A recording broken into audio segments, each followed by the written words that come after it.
Aujourd'hui, on est dans le cadre d'un événement Repair Café, Semaine européenne de la réduction des déchets.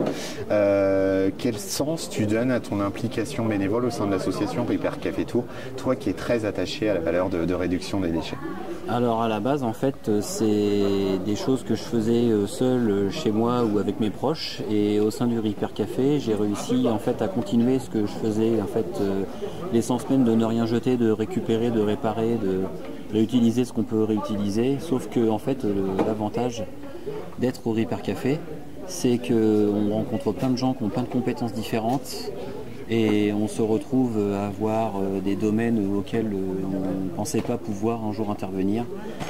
L'ouverture d'esprit, l'échange, on n'est pas seulement là pour réparer, on est aussi seulement là pour partager des beaux moments avec plein de personnes. Que faut-il d'après toi comme bagage pour pouvoir rejoindre le Repair Café Tours? Est-ce qu'il faut être spécialiste technique ou bricoleur ou aimer tout simplement aider la population? La première qualité, ça va être d'être curieux. La deuxième, ça serait d'être méticuleux et faire attention en fait à ce qu'on fait. Parce qu'on est quand même dans un milieu où il y a quand même des appareils électriques, où il y a quand même des pièces chaudes, des résistances, on mesure là. Chacun peut venir après, je pense, avec ses qualités et ses connaissances. Il y a plein de secteurs où il y a besoin, de l'accueil à l'intendance, il y a plein d'activités. Après, on est tous là pour s'entraider et se former de toutes les manières, donc dire qu'on compte sur les autres. Pour toi, ça représente quoi de faire partie du mouvement aussi des Repair Café au niveau international et de participer à l'échelle locale à la lutte contre l'obsolescence programmée et éviter le gaspillage, surtout les déchets, parce que c'est pour ça aussi qu'on est là ici au niveau Repair Café. Ouais, ma motivation principale, c'est véritablement de donner un sens en fait à ce que je fais quand je viens là. C'est de dire que j'ai fait une bonne action et qu'il y a des gens qui sont repartis, qui sont contents, et que j'ai inculqué cette notion de réutiliser ou de ne pas forcément jeter systématiquement.